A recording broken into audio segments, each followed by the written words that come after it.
Fala pessoal, tudo bem? Seja bem-vindo a mais um vídeo aqui do nosso canal. Nesse vídeo vou falar um pouco sobre Bradesco, né? Será que o Bradesco está em um momento interessante? Banco que apanhou bastante desde 2020 para cá. Eu tenho observado alguns movimentos ali no Bradesco que eu achei muito legal e vou trazer para vocês aqui nesse vídeo. Então fica até o final do vídeo para você entender quais são esses movimentos e como que você poderia tirar proveito disso. Lembrando que o objetivo aqui não é trazer uma indicação de compra ou de venda de Bradesco, e sim um material para trazer mais embasamento aí para o seu estudo, beleza? Pessoal, então estamos aqui no gráfico de Bradesco, tá? O Bradesco que hoje ele está numa região conhecida como região de suporte, né? Que ele chegou a buscar, né? Lá em março de 2023, né? Então, assim, fundo do Bradesco em março, fundo de pandemia, então Bradesco a nível de pandemia, né? Bradesco aqui em 2018 também, então tá na mínima, né? Dos últimos 5 anos praticamente. Então o banco ele tá, né? Num preço aqui que a gente começa a olhar, pô, será que faz sentido eu fazer uma aquisição de Bradesco ou não? Então, pessoal, eu vou começar a falar um pouco do último resultado. Tem alguns pontos aqui que me chamou a atenção e até por isso que eu estou gravando esse vídeo, né? A gente sabe que o Bradesco de 2022 para cá ele apanhou bastante, né? O primeiro ponto ali foi por conta do caso, né, da 2023 para cá, né? Ele apanhou bastante. O primeiro ponto foi por conta do caso da Americanas, né? Que o Bradesco ele é um dos maiores credores ali da Americanas e acabou sendo impactado com isso, né? Com essa situação que rolou ali em janeiro de 2023.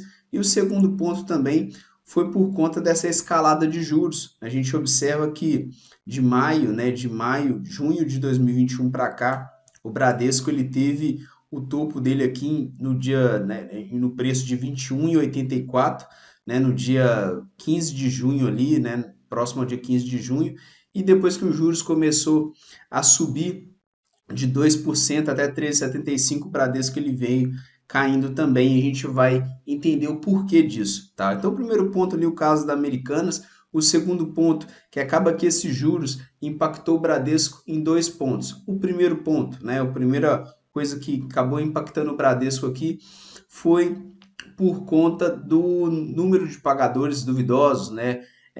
Acabou que o nível de inadimplência do Bradesco subiu bastante e isso vem impactando ali no resultado do banco. E é esse ponto que eu quero trazer para vocês aqui, que parece que o jogo está virando um pouco. E o segundo é por conta ali na situação da tesouraria, né? Não conseguindo praticar o spread máximo. Basicamente é o que? A matéria-prima do banco é dinheiro, tá, pessoal? Então o banco ele capta dinheiro numa ponta e empresta dinheiro na outra ponta. Se ele não consegue praticar o spread máximo dele, por conta que tem algum problema ali na tesouraria do banco, acaba que ele acaba perdendo eficiência também, e foi o que aconteceu com o Bradesco. Mas quando a gente fala aqui de pagadores duvidosos, o Bradesco no primeiro tri desse ano, né, ele teve aqui uma receita líquida, né, a receita de intermediação que foi um pouco abaixo, né, do primeiro TRI de 2023. Porém, quando a gente olha aqui em despesas, né, de provisões de crédito e liquidação duvidosa, o Bradesco ele vem em uma decrescente, né? O primeiro trimestre do ano passado ele teve 9,2 e esse primeiro trimestre agora 8,4. Acaba que essa linha aqui é uma linha muito importante porque é a linha que tem mais impactado o Bradesco, né? Impacta diversos bancos que basicamente ali a provisão de crédito, né, de liquidação duvidosa. O banco ele deixa ali um recurso provisionado, caso não tenha o pagamento, né, caso tenha inadimplência, o banco ele tem esse prejuízo. E a gente observa que o Bradesco nessa linha de despesa ele vem diminuindo bastante.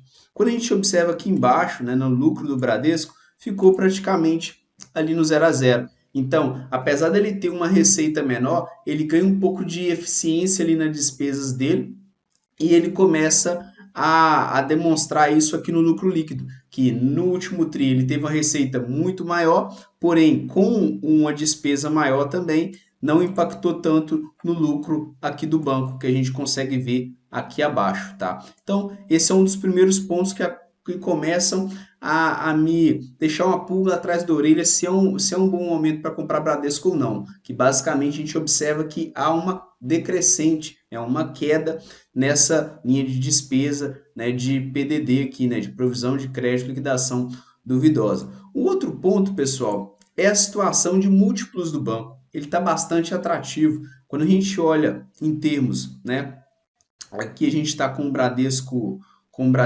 4, né, o Bradesco 4. Quando a gente olha aqui em termos de PVP, o banco ele negocia um valor patrimonial bem abaixo da sua média histórica. A sua média histórica está em 1,5, né? E ele está negociando aqui 0,81, né? Então, bem abaixo da média histórica do banco. Abaixo de 1, né, quer dizer que ele está descontado. De 1 a 2 quer dizer que ele está justo. Acima de 2 quer dizer que ele está sobrevalorizado. Claro que esse indicador aqui, o que ele traduz? Né? Ele traduz basicamente que, né, que o banco tá visualizando aqui, que os investidores estão visualizando aqui, que está traduzindo nesse indicador. É o risco, né, da gente ter uma escalada novamente de juros, porque a gente teve um pouso ali em 10,5%. A Selic saiu de 13,75, começou a cair, pousou em 10,5%. A gente começa a ter alguns ruídos fiscais e acaba que, se lá na frente, né, essa inflação volta e os juros começam a subir, a gente pode ter uma resposta negativa aqui no Bradesco, naquela linha, né, tanto da tesouraria, né, a tesouraria se ajustando ali, mas em especial na linha de pagadores duvidosos, tá? Que fica mais caro, o custo do dinheiro fica mais caro. Então isso reflete aqui em 0,81, né, mas a gente observa que a última vez que ele esteve abaixo abaixo da média, né, foi em 2015. Vamos observar o que aconteceu com o Bradesco de 2015 até esse pico aqui de 2019. O que houve com o Bradesco dentro dessa região? Nós conseguimos observar que quando ele estava abaixo da média ali no valor patrimonial dele, o preço do valor patrimonial dele, foi nessa região que foi em 2015, né, que ele estava aqui próximo a 9 a 10 reais. O topo daquele preço por valor patrimonial dele foi em 2019, como a gente acabou de olhar aqui abaixo nessa relação. Então foi 1,5, o topo foi lá em 12,17. O que aconteceu, né? Quem comprou ali com preço por valor patrimonial abaixo da média. Basicamente, o Bradesco ele saiu de 10 reais, né, e buscou os 20 reais. Então ele dobrou a cotação. E o que a gente observa nesse momento agora? A gente observa nesse momento agora que o Bradesco está fazendo um movimento semelhante. Claro que ele está um pouco mais caro do que ele estava em 2015, mas aí a gente observa que o preço por valor patrimonial abaixo, né, da média histórica, e a gente está em um movimento, quando a gente fala de política monetária, um pouco semelhante de 2014 e 2015. Como assim, Alexandre? 2014 e 2015 a gente também passou por um cenário contracionista. Qual foi esse cenário contracionista? Juros altos, juros próximos a 14%. E aí os juros começam a cair e os juros ele segura ali em 2016 em 6,5% e aí ele cai lá para 2%, né, até 2019, 2020 aqui o Bradesco dessa disparada. Com isso, alivia bastante aqueles pontos que eu comentei com você, tanto da tesouraria, com vocês, né, tanto da tesouraria quanto a linha ali de pagadores duvidosos. Então, esse movimento aqui que a gente observa, né, na demonstração de resultado do Bradesco, é um movimento que acaba,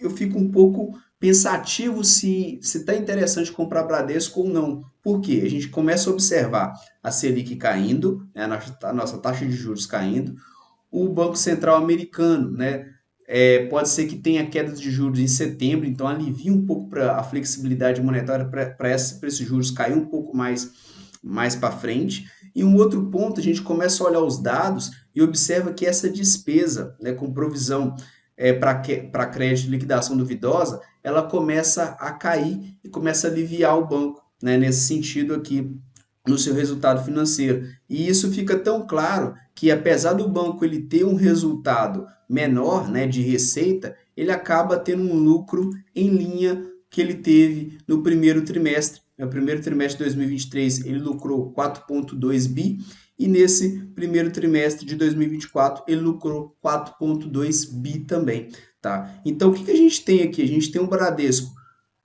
trabalhando com preço por valor patrimonial abaixo da média. A última vez que isso aconteceu, o Bradesco dobrou a cotação, tá? A gente tem um movimento que é despesa, né, de pagadores duvidosos, de crédito, liquidação duvidosa, começa a cair. Uma Selic que tem indícios que pode cair mais à frente com a flexibilização monetária até do Fed, que é o Banco Central americano, tá? E quando a gente olha a nível de preço, o que a gente observa aqui? O Bradesco trabalhando a nível de pandemia, né, na última cotação, nos últimos 5 anos. Então, é interessante comprar Bradesco ou não? A gente está alinhando aqui múltiplo, nós estamos alinhando aqui um cenário macroeconômico junto com o gráfico. Então, esse que é um pouco do estudo que eu gostaria de trazer para vocês aqui, ficou um pouco pensativo.